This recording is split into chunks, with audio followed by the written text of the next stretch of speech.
भी टाइप जो है वो मटेरियल की होती है। ये डिपेंड करती है मैग्नेटिक मोमेंट के ऊपर उन मटेरियल्स की।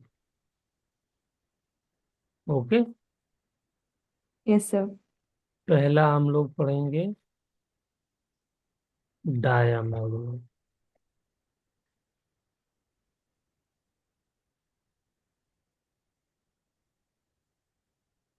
ठीक है। यस तो sir. Okay sir, no problem. तो डायमैग्नेटिक मटेरियल्स जो है वो क्या होते हैं? मान लीजिए एक मटेरियल ले लिया मैंने। तो डायमैग्नेटिक मटेरियल के बारे में हमने क्या पढ़ा है बेटा?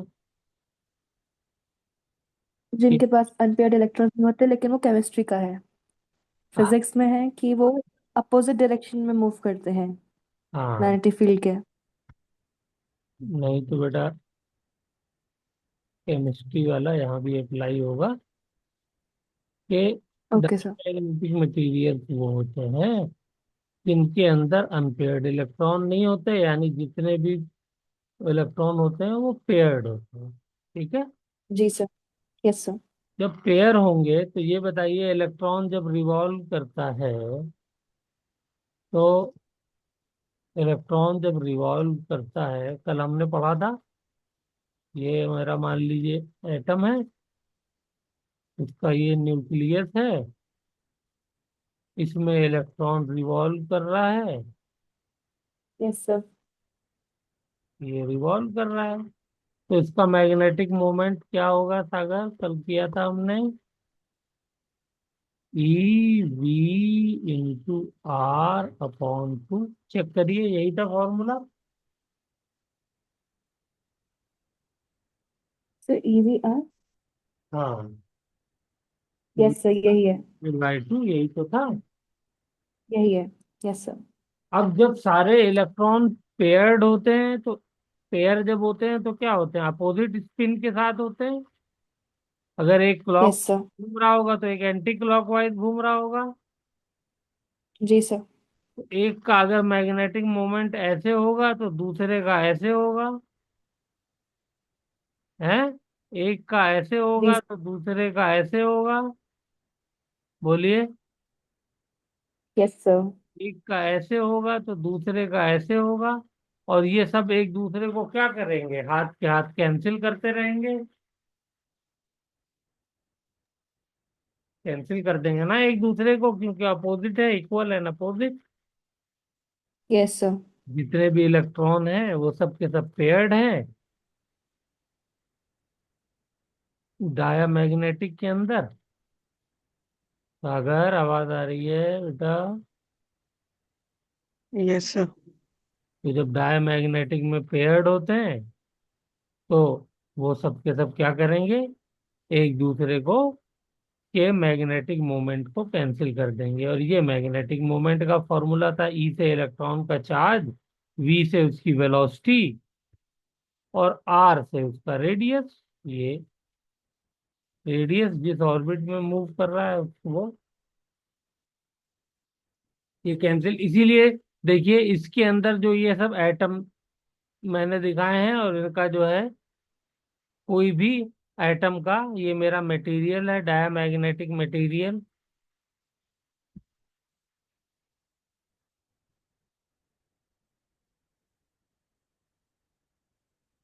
ये इस मटेरियल के जितने ये गोल गोल छोटे छोटे एटम कुछ मैंने दिखाए हैं, ये कोई भी इनका मैग्नेटिक मोमेंट नहीं है। नेट मैग्नेटिक मोमेंट सबके अंदर जीरो है। बोलिए, क्लियर हो गई बात? Yes sir. अब देखिए नेक्स्ट। अब इसी मैग्नेटिक मटेरियल को मैंने क्या किया? मैंने ये किया कि इसको मैग्नेटिक फील्ड के अंदर रख दिया, एक मैग्नेटिक फील्ड अप्लाई कर दी।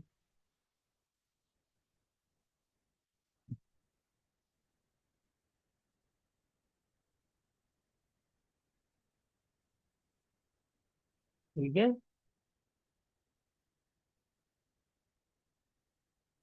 ये अप्लाई कर दी मैंने मैग्नेटिक फील्ड।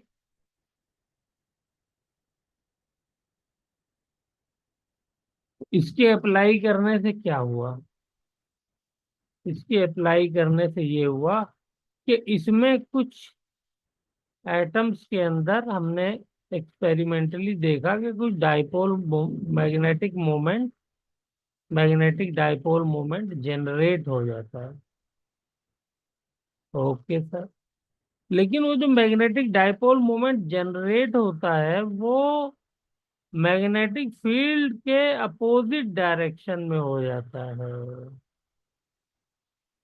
मैग्नेटिक फील्ड के अपोजिट डायरेक्शन में हो जाता है। अब जब अपोजिट डायरेक्शन में होगा तो ये जो मैग्नेटिक फील्ड है ये इधर जा रही है लेफ्ट टू राइट, और ये मैग्नेटिक डाइपोल मोमेंट जो है वो राइट टू लेफ्ट जनरेट हो गया, तो ये क्या करेंगे? ये इसीलिए रिपेल करने लगते हैं। ओके। तो थोड़ा सा इनके अंदर रिपल्शन आ जाता है। यहाँ पे मैग्नेटिक डाइपोल मोमेंट नेट क्या है? जीरो।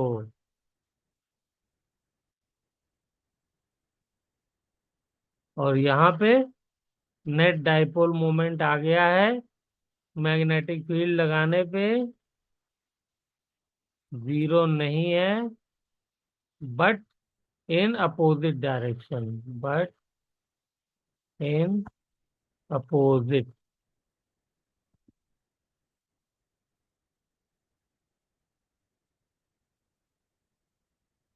क्लियर हो गई बात? बोलिए। Yes sir. हम्म,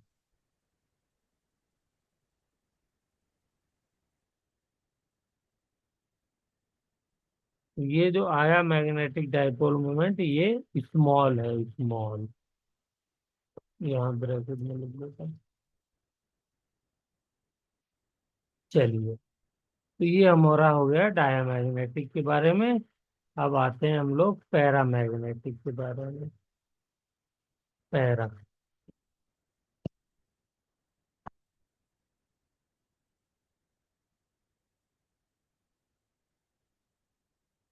पैरा मैग्नेटिक मटेरियल। तो पैरामैग्नेटिक मटेरियल में क्या होगा? इसमें अनपेयर्ड इलेक्ट्रॉन होते हैं। Yes sir, we know it very well.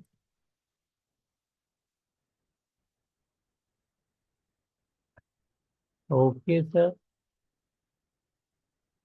तो ये जो मैग्नेटिक मोमेंट अनपेयर्ड इलेक्ट्रॉन होते हैं, इनके अंदर कुछ ना कुछ मैग्नेटिक मोमेंट होता है अनपेयर्ड होने की वजह से।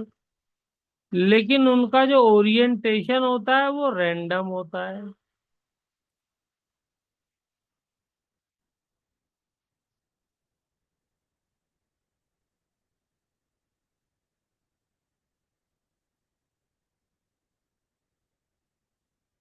समझ गया? बोलिए बेटा, मेरी बात समझ में आ रही है?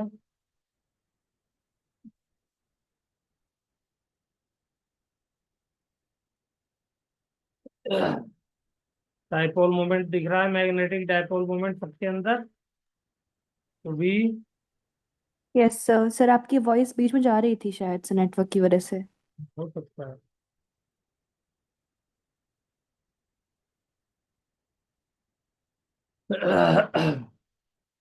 अब क्या हुआ, मैंने अप्लाई कर the magnetic field. Okay sir, कर दीजिए अप्लाई।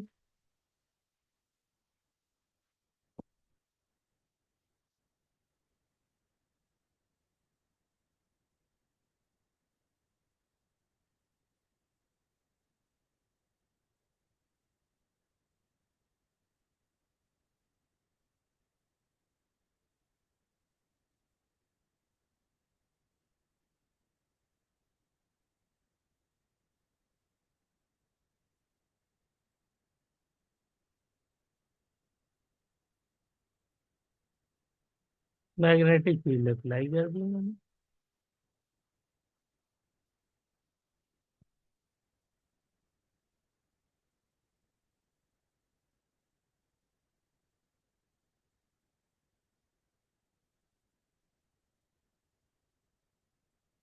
अब क्या हो जाएगा?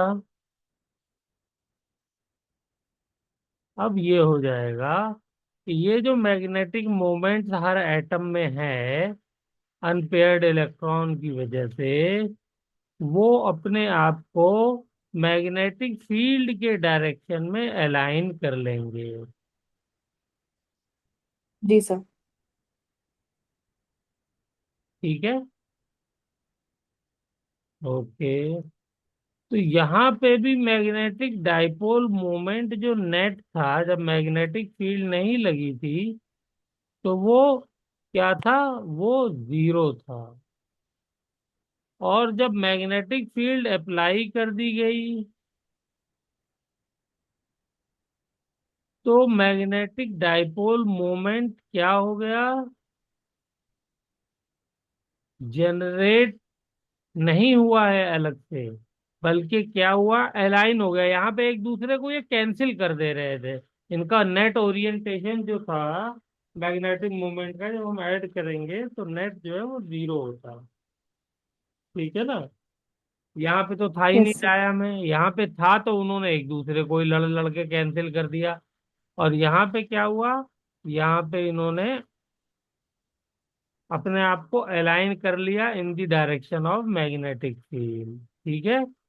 तो यहाँ पे ये अट्रैक्ट होते हैं, तो क्योंकि मैग्नेटिक फील्ड के डायरेक्शन में ओरिएंट किया है, तो इट विल बी, लेकिन ये भी स्मॉल ही होता है, ज्यादा नहीं होता है। तो है these are attracted in the magnetic field। बोलो बेटा, क्लियर है मेरी बात? Yes sir. सागर, आपको भी क्लियर हो रही है? Yes sir. चलिए, वेरी गुड। अब आते हैं last but not least, ferromagnetic. Ferro में क्या होगा?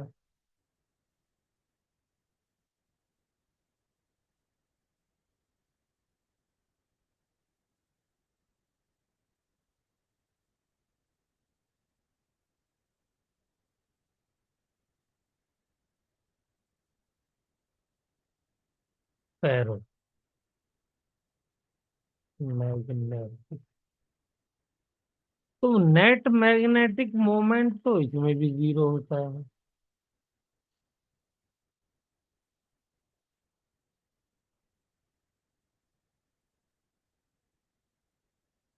बट बट बट होता क्या है कि इसके अंदर अलग अलग रीजन बन जाते हैं। जैसे एक रीजन ये है,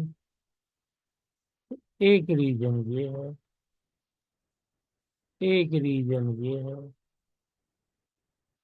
एक रीजन ये है। इनको कहते हैं डोमेन। क्या कहते हैं? डोमेन।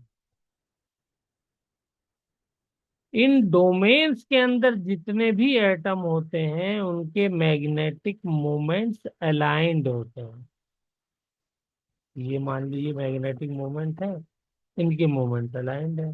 इसके अंदर, इसके अंदर भी अलाइंड है, इसके अंदर, इसमें भी अलाइंड है, इसमें, इसमें भी अलाइंड है, इसमें,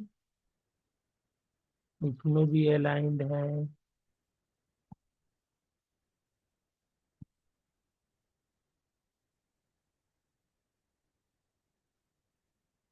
समझ में आया मेरी बात?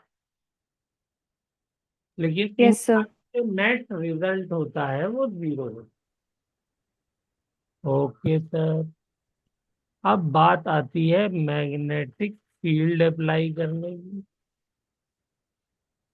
तो ये हमने मैग्नेटिक फील्ड अप्लाई कर दी। जब हम मैग्नेटिक फील्ड अप्लाई करते हैं तो होता ये है, ये जो मैग्नेटिक फील्ड है इसके अप्लाई होते ही ये सारे के सारे मैग्नेटिक मोमेंट, वो चाहे किसी भी डोमेन के हों, वो सब के सब एक ही डायरेक्शन में अलाइन हो जाते हैं।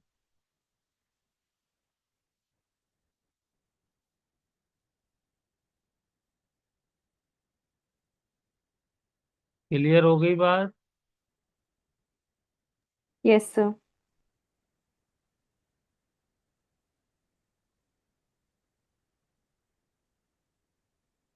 और सर फिर पैरा सर फिर पैरामैग्नेटिक और फेरोमैग्नेटिक में डिफरेंस क्या हो गया?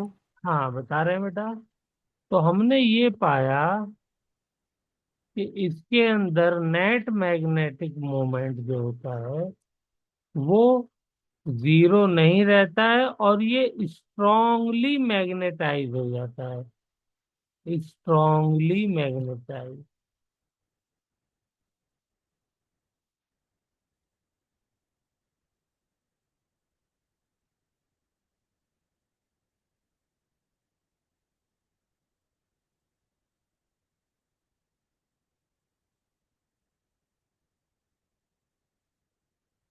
Strongly magnetise.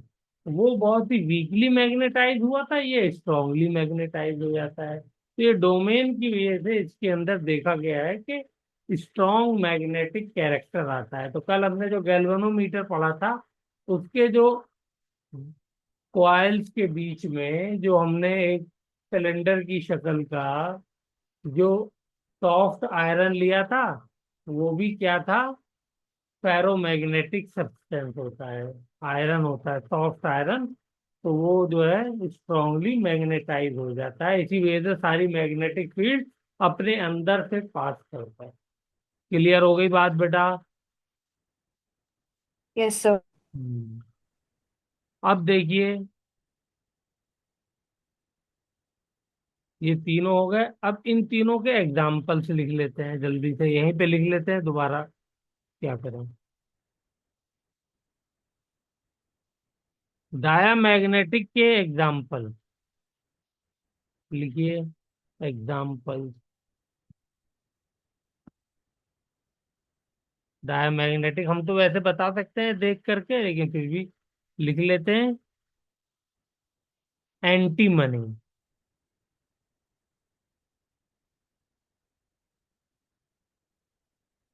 एंटी मनी का सिंबल क्या होता है?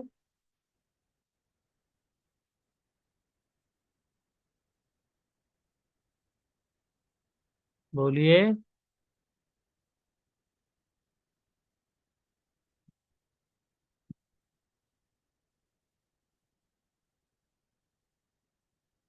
एंटी मनी का सिंबल चेक करके बताइए जल्दी से, क्या होता है? तो एस और बी। S B. Yes sir. और बिस्मिथ। और कॉपर। कॉपर नहीं रहेगा मेरे ख्याल से, कॉपर में गोल्ड। एयू। गोल्ड। ठीक है। ये सब क्या होते हैं? ये सब डायामैग्नेटिक होते हैं। पैरामैग्नेटिक का एग्जांपल आ जाइए। पैरामैग्नेटिक में एल्यूमिनियम, क्रोमियम, प्लेटिनम। ठीक है। और फेरोमैग्नेटिक के एग्जांपल्स में आ जाइए। आयरन तो मैंने बता ही दिया, Fe, कोबाल्ट, निकिल। ठीक है। ये हो गया। Yes sir. अब देखिए क्या करेगा। एक चीज और चेक करिए। अगर मैं डायामैग्नेटिक के पास से मैग्नेटिक फील्ड पास कराऊंगा तो ये क्या करेगा डायामैग्नेटिक वाला? ये मैग्नेटिक फील्ड से रिपेल होगा। रिपेल होगा तो बेटा ये मैग्नेटिक फील्ड मान लो ये आई आ रही है, आ रही है, ये इसको रिपेल कर देगा और ये दूर हो जाएगी इससे। ये आ रही है, आ रही है, इसको रिपेल कर देगा, दूर हो जाएगी। ये आ रही है, ये भी रिपेल कर देगा, दूर हो जाएगी। ठीक है, और ऐसे चली जाएगी मैग्नेटिक फील्ड। तो ये अगर मैग्नेटिक फील्ड दिखानी होगी तो ऐसे रिपेल वाली दिखाएगी। ओके। Yes sir. सागर समझ में आ रहा है या सब ऊपर से जा रहा है?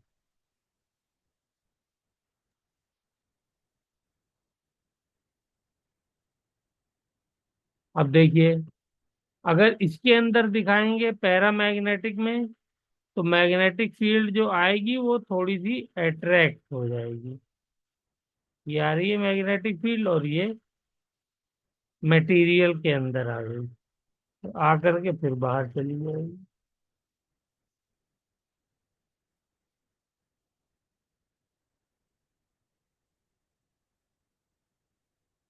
ठीक है। Yes sir. हम्म। सागर है, चला गया। सागर, सो रहे हो? Yes sir. नहीं सर। अच्छा।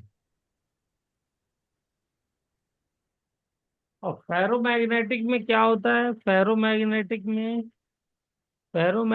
में ये होता है कि ये मैग्नेटिक फील्ड को दूर से जाने ही नहीं देता। जितनी भी मैग्नेटिक फील्ड होती हैं सबको अपने अंदर डाल लेता।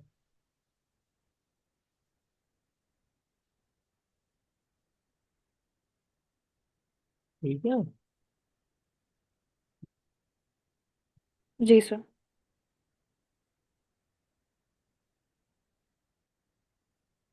तो इसमें ज्यादा मैग्नेटिक फील्ड लाइन मटेरियल के अंदर से होकर के जाती। ठीक है ना? Yes sir. Very good.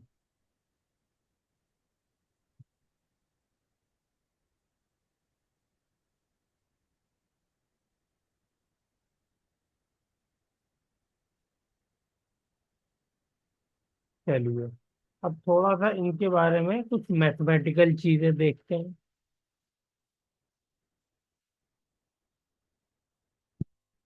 तो पहले पैरामैग्नेटिक देखते हैं। पैरामैग्नेटिक,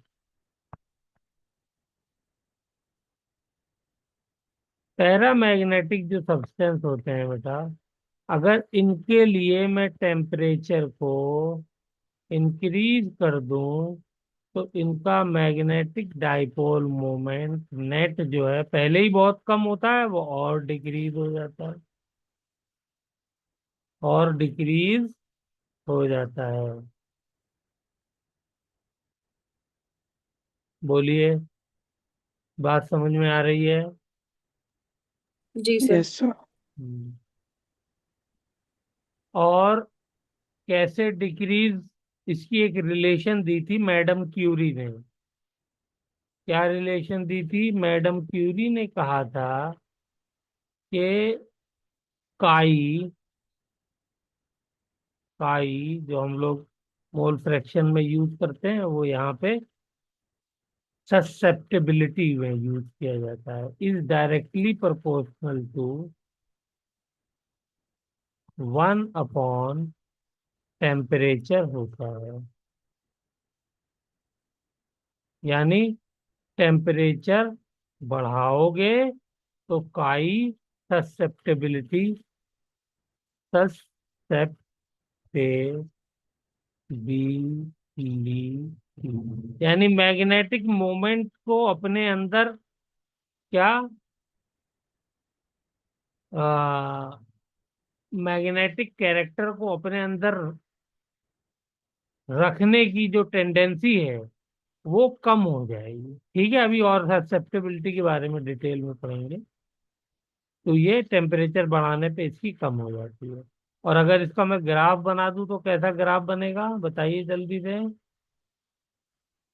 एक तरफ काई हो और एक तरफ टेम्परेचर हो, तो ग्राफ जाहिर सी बात है इनवर्स वाला बनेगा, रेक्टेंगुलर हाइपरबोला। Yes sir. बोलो, कोई नई बात बता दी मैंने? No sir. नहीं सर। और अगर अभी मालूम है नीट में जो क्वेश्चन पूछा था, वो यही ग्राफ पूछा था, लेकिन उसके अंदर चालाकी क्या करी थी, पाई को 1/t कर दिया था। बताओ अब कैसा ग्राफ बनेगा? Straight line. स्ट्रेट लाइन, और पासिंग थ्रू इंटरसेप्ट है ही नहीं इसका। यहाँ पे, तो जीरो हो गया इंटरसेप्ट, तो यहाँ ओरिजिन से pass. Yes sir. Yes sir. ठीक है, ये ओरिजिन से पास है। तो ये हमें हो गया पैरामैग्नेटिक का। डायामैग्नेटिक के लिए बता सकते हैं क्या होना चाहिए, काई? और डाया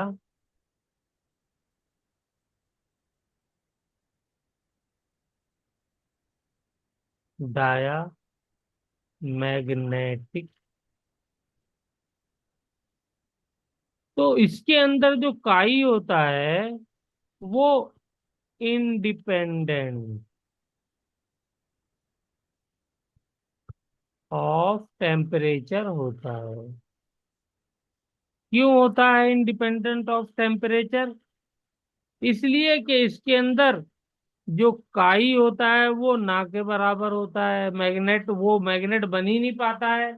और थोड़ा बहुत उसके अंदर magnetic property, magnetic dipole moment आता भी है तो वो अपोजिट डायरेक्शन में आता है। तो इसलिए टेम्परेचर का उस पर कोई फर्क नहीं पड़ता है। बोलो बेटा, खैरियत? समझ में आया? Yes sir. Yes sir. समझ में आया बेटा? तो यस सर। अब जी देखिए, सर। ये भी नीट में क्वेश्चन इसके ऊपर भी आ चुका है। तो क्वेश्चन क्या आया था वो मैं आप लोगों को बनाता हूँ। ग्राफ का क्वेश्चन आया था।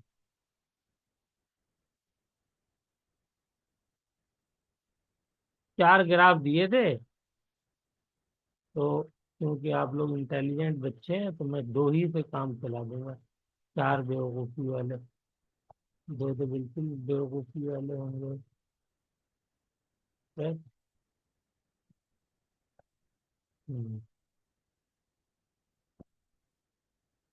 दो में कंफ्यूजन क्रिएट किया था उसने, वो दोनों में बता देता हूँ आपको।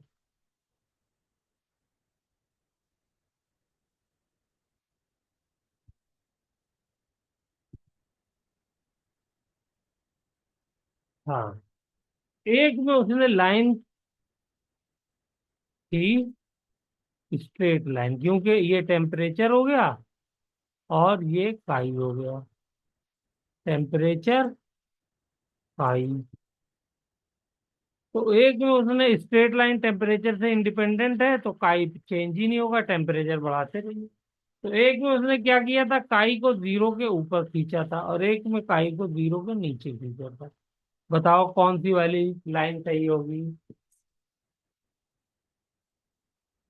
ये वाली सही होगी, ये तो गलत। सेकंड वाली। हाँ, क्यों है ये क्योंकि ये बहुत लेस वैसे है।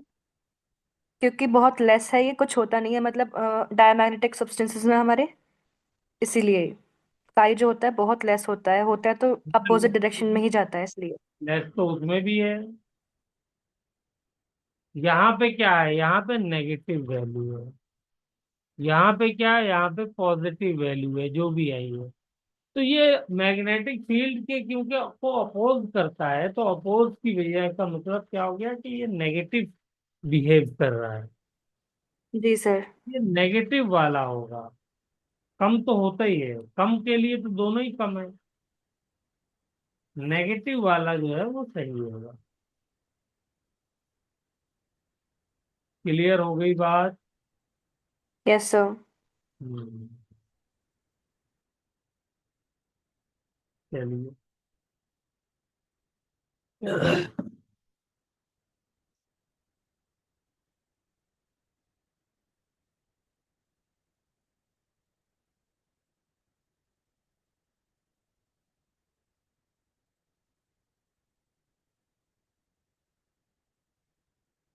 और फेरोमैग्नेटिक के लिए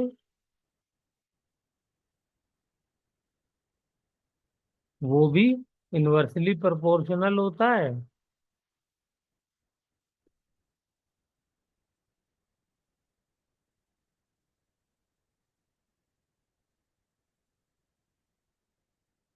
टेम्परेचर के। और अगर आप टेम्परेचर इंक्रीज करोगे तो इसका जो काई है ये डिक्रीज करेगा, और डिक्रीज करते करते इट विल बिकम पैरामैग्नेटिक। यानी इसकी प्रॉपर्टी जो हो जाएगी क्या हो जाएगी, इतनी कम हो जाएगी कि वो पैरामैग्नेटिक हो जाएगा। ठीक है, और इसका ग्राफ भी कैसा आएगा, यही वाला आएगा। बोलिए। अब ज्यादा समझाने की जरूरत तो नहीं है इसमें। No sir. Hmm, no sir. Hmm. अच्छा चलिए, एक हम फॉइल लेते हैं। ये बताइए ये क्या है।